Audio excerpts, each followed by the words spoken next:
جی ناظرین، قصص الانبیاء کے سیگمنٹ میں آپ کو خوش آمدید کہتے ہیں۔ آج 22ویں سحری ہے۔ آج ہم حضرت عزیر علیہ السلام پر گفتگو کریں گے۔ حضرت عزیر علیہ السلام سے متعلق قرآن مجید میں ایک آیت ہے، صرف ایک جگہ اللہ تعالیٰ نے ان کا نام لے کر ذکر کیا ہے، اور وہ آیت ہے وقالت الیہود عزیر ابن اللہ وقالت النصارى المسیح ابن اللہ ذلک قولہم بافواہہم، یعنی اللہ تعالیٰ فرما رہے ہیں کہ یہودی جو ہے وہ عزیر علیہ السلام کو اللہ کا بیٹا مانتے تھے، اللہ کا بیٹا کہتے تھے، اور عیسائی جو ہے وہ حضرت عیسیٰ علیہ السلام کو اللہ کا بیٹا کہتے تھے، لیکن یہ دونوں کے دونوں بکواس کرتے ہیں، یعنی کہ اللہ تعالیٰ وحدہ لا شریک ہے، اس کا کوئی بیٹا نہیں ہے۔ مگر بتانے کا مقصد یہ ہے کہ حضرت عزیر علیہ السلام یہودیوں کے نزدیک وہ ہستی ہیں جنہیں وہ اللہ کا بیٹا مانتے تھے۔ یہ اللہ کا بیٹا انہیں کیوں مانتے تھے اس کو آگے چل کر میں مزید واضح کروں گا۔ حضرت عزیر علیہ السلام بنی اسرائیل ہی کے پیغمبر ہیں، اور یہ 566 قبل مسیح کا واقعہ ہے کہ بنی اسرائیل کی قوم جو چلی آ رہی تھی، پیغمبروں پہ پیغمبر اللہ تعالیٰ بھیجتا جا رہا تھا، اور ہزاروں پیغمبر اس قوم پر اللہ تعالیٰ نے بھیجے، لیکن یہ قوم ہر تھوڑے عرصے کے بعد اپنے دین سے پھر جاتی تھی، ہٹ جاتی تھی، پھر ان کی اصلاح کے لیے کوئی پیغمبر آتا تھا، پھر وہ کچھ درست ہوتے تھے، پھر دوبارہ سے پیغمبر کے رخصت ہو جانے کے بعد وہ دوبارہ اپنی منزل سے اور اپنے اس ٹریک سے ہٹ جاتے تھے اور شرک میں مبتلا ہو جایا کرتے تھے۔ چنانچہ 566 قبل مسیح میں ایک حکمران اللہ تعالیٰ نے ان پر جو ہے وہ مسلط کر دیا۔ اس حکمران کا نام تھا بخت نصر، اور یہ جو بخت نصر ہے اس نے بنی اسرائیل کی اینٹ سے اینٹ بجا دی۔ بنی اسرائیل کو اس نے اس طرح بری طرح سے شکست دی، ان کے مردوں کو قتل کیا، ان کی عورتوں کو غلام بنا لیا، بچوں کو غلام بنا لیا، اور بنی اسرائیل پر اس طرح سے حملہ کیا کہ بیت المقدس کی اینٹ سے اینٹ بجا دی۔ وہ بیت المقدس جسے سب سے پہلے حضرت یعقوب علیہ السلام نے بنایا تھا، اس کے بعد حضرت داؤد علیہ السلام نے اس کے اندر اپنا کنٹریبیوشن کیا تھا، اس کے بعد حضرت سلیمان علیہ السلام نے اس کی تعمیر کی تھی، اس بیت المقدس کو اس بخت نصر نے اس کی اینٹ سے اینٹ بجا دی، اس کو پورا کا پورا تباہ کر کے رکھ دیا۔ نہ صرف یہ، بخت نصر نے بیت المقدس کو جو ہے وہ توڑ دیا اور منہدم کر دیا، بلکہ اس کے ساتھ ساتھ اس نے جتنے بھی تورات کے نسخے تھے ان سب کو لے جا کر ایک جگہ جمع کیا اور ان کو جلا دیا، اور یہ بنی اسرائیل اپنی نااہلی کی وجہ سے اس تورات کے نسخوں کو سنبھال نہیں سکے، اور بخت نصر کے حملے میں وہ سارے کے سارے نسخے ضائع ہو گئے۔ یہ جو بخت نصر نے حملہ کیا تھا، اس پہ بنی اسرائیلیوں کو اس نے غلام بنا لیا تھا۔ انہی غلاموں میں ایک کمسن بچہ بھی تھا، اس کا نام تھا عزیر علیہ السلام۔ یہ کمسن بچے وہی حضرت عزیر علیہ السلام ہیں جن کو اللہ تعالیٰ نے بعد میں نبوت عطا کی۔ تو بہرحال یہ بخت نصر ان سارے اسرائیلیوں کو قیدی بنا کر اپنے ساتھ لے گیا، اور اس کے بعد کافی عرصے کے بعد اللہ تعالیٰ نے ایک بادشاہ بھیجا جس کا نام تھا سائرس۔ تاریخ میں اس کا نام سائرس ملتا ہے۔ اس سائرس نے بخت نصر کے سپاہیوں کے ساتھ جو ہے وہ مقابلہ کیا، بخت نصر کو شکست دی، اور اس طرح سے بنی اسرائیلیوں کو اس بخت نصر کی قید سے اور غلامی سے آزادی ملی۔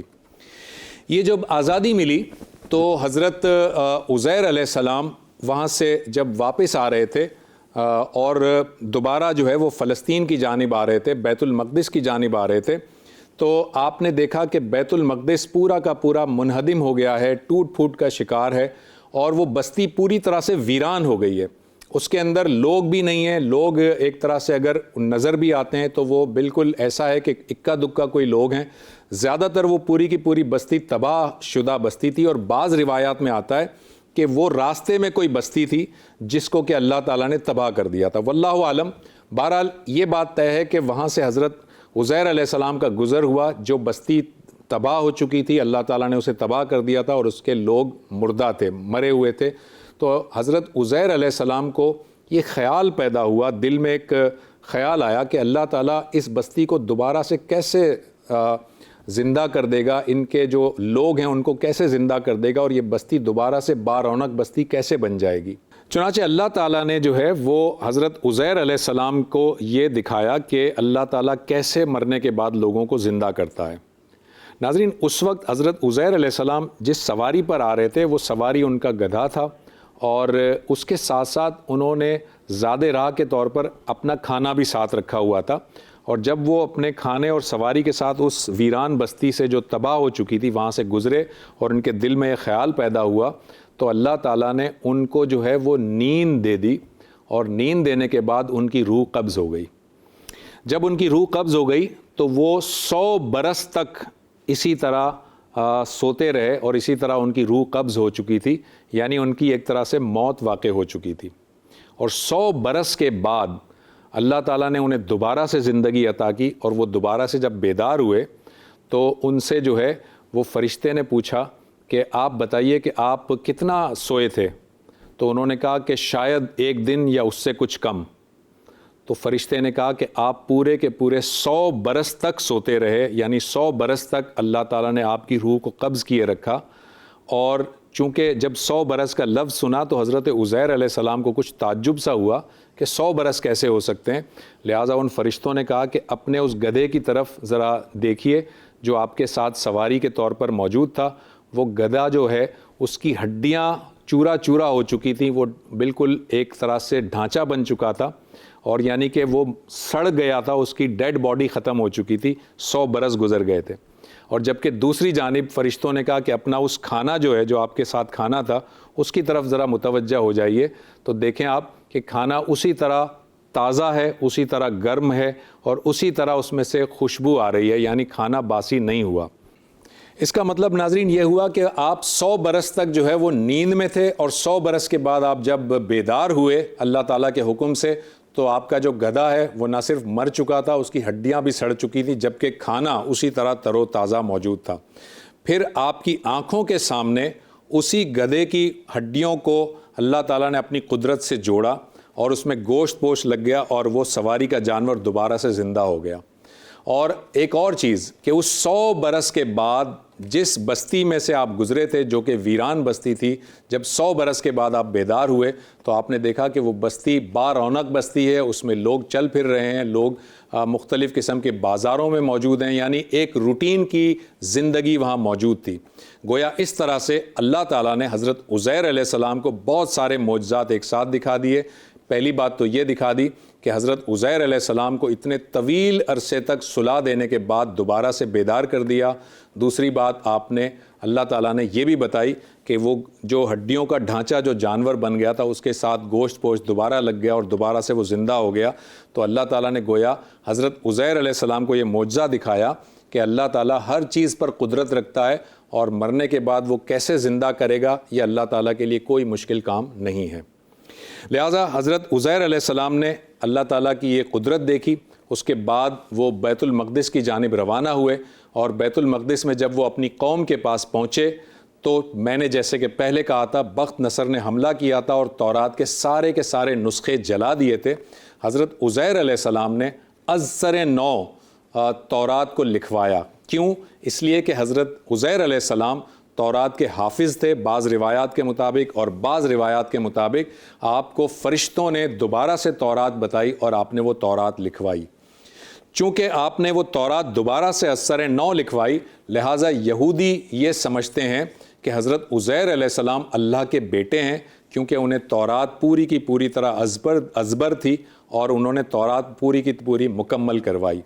لہٰذا اسی وجہ سے یہودی حضرت عزیر علیہ السلام کو اللہ کا بیٹا کہتے ہیں، جس کا اشارہ قرآن مجید میں موجود ہے، جس کا میں نے ابھی حوالہ دیا تھا۔ لیکن اللہ تعالیٰ نے اس بات کو رد کر دیا ہے، بالکل کیٹیگوریکلی رد کر دیا ہے، اور اللہ تعالیٰ نے کہا یہ ساری کی ساری بکواس ہے، کیونکہ اللہ تعالیٰ وحدہ لا شریک ہے، جو کہ سورہ اخلاص میں موجود ہے، نہ وہ کسی کا بیٹا ہے نہ وہ کسی کا باپ ہے۔ اس کا مطلب یہ ہوا کہ یہودی اور عیسائی جو اپنے اپنے پیغمبروں کے بارے میں یہ دعویٰ کرتے ہیں کہ وہ اللہ کے بیٹے ہیں، وہ سراسر بکواس کی بات ہے۔ حضرت عزیر علیہ السلام سے متعلق ہمیں زیادہ تر روایات میں بس یہی ایک واقعہ ملتا ہے جو کہ بہت امپورٹنٹ واقعہ ہے۔ اس کے بعد حضرت عزیر علیہ السلام کا بعد میں جب وصال ہوا تو آپ کے مقبرے کے بارے میں جو ہمیں روایات ملتی ہیں وہ عراق کا علاقہ ہے عمارہ کے علاقے میں آپ کا مقبرہ بتایا جاتا ہے کہ آپ وہاں پر مدفون ہیں۔ مقبرے کی آپ کو میں ایک پکچر دکھا رہا ہوں ناظرین، یہ پکچر دیکھیے، یہ مقبرے کی عمارت ہے، اور اس عمارت کو ذرا غور سے دیکھیے گا، اور اس کی لیفٹ سائڈ پہ ٹاپ پہ جائیں اگر آپ، یعنی آپ بائیں ہاتھ میں اوپر کی طرف دیکھیں تو آپ کو ایک تختی نظر آئے گی، اور اگر ہم اسے زوم کر سکیں تو زوم اگر ہم کریں تو اس پہ لکھا ہے مرقد نبی اللہ عزیر، یعنی یہ حضرت عزیر علیہ السلام کا مرقد ہے۔ اور اس کی اگلی پکچر دیکھیں، یہ عمارت کا دروازہ ہے جہاں سے اندر داخل ہو سکتے ہیں، اور جب آپ اس عمارت کے اندر داخل ہوں گے تو مقبرے میں داخل ہونے کا یہ دروازہ، یہ تیسری پکچر آپ دیکھیے، یہ مقبرے میں داخل ہونے کا دروازہ ہے۔ اس دروازے کے ماتھے پر، اس دروازے کے بالکل ٹاپ پر ایک عبارت لکھی ہوئی ہے۔ وہ عبارت اس پکچر میں بہت زیادہ واضح نہیں ہے، لیکن اب اگلی پکچر دیکھیے تو یہ عبارت زوم کر کے آپ کو دکھائی گئی ہے، اور اس عبارت میں لکھا ہوا ہے السلام علی النبی اللہ عزیر، یعنی اللہ کے نبی عزیر علیہ السلام پر سلامتی ہو، یعنی سلام بھیجا گیا ہے۔ اب آپ اس دروازے سے جب اندر جاتے ہیں ناظرین تو یہ آپ کو مقبرہ نظر آ رہا ہے۔ یہ مقبرہ حضرت عزیر علیہ السلام کا مقبرہ بتایا جاتا ہے، یعنی ان کے نام سے منسوب ہے۔ اس وقت آپ دیکھیں کہ حضرت عزیر علیہ السلام کا یہ مقبرہ جو ہے وہ اوپن ہے، لیکن جب وہاں کے عراق کی گورنمنٹ نے دیکھا کہ لوگ یہاں پر زائرین آتے ہیں اور مقبرے کی چادر کو کھینچتے ہیں، مقبرے کی چادر کو ہاتھ لگاتے ہیں، ٹچ کرتے ہیں، تو ظاہر ہے کہ ایک گستاخی کا پہلو نہ ہو جائے، تو اس وجہ سے گورنمنٹ نے اس مقبرے کے چاروں طرف اب جالی لگا دی ہے۔ تو اگلی پکچر آپ دیکھیں، یہ اگلی پکچر میں یہ مقبرہ جالی کے ساتھ نظر آ رہا ہے۔ تو یہ حضرت عزیر علیہ السلام سے متعلق ہم نے آج گفتگو کی۔ آپ ذرا ذہن میں رکھیے گا، حضرت عزیر علیہ السلام کے بارے میں یہودی ان کو اللہ کا بیٹا مانتے ہیں، اور کیوں مانتے ہیں؟ کیونکہ انہوں نے تورات مرتب کی تھی، لیکن یہودی سراسر بکواس کرتے ہیں۔ اللہ کا نہ کوئی بیٹا ہے اور نہ ہی اللہ کا کوئی باپ ہے، اللہ تعالیٰ وحدہ لا شریک ہے، پہلی بات۔ دوسری بات یہ کہ تورات کا یہ جو نسخہ جو حضرت عزیر علیہ السلام نے مرتب کروایا تھا، اس میں بھی آج تحریف ہو چکی ہے۔ آج وہ تورات کا نسخہ بھی اپنی اصل حالت میں موجود نہیں ہے، اور حضرت عزیر علیہ السلام سے متعلق قرآن مجید میں صرف یہ ایک ہی آیت موجود ہے جس کا میں نے ذکر کر دیا۔ کل انشاءاللہ تعالی ہم حضرت یونس علیہ السلام پر گفتگو کریں گے۔ ایک چھوٹا سا وقفہ لیتے ہیں۔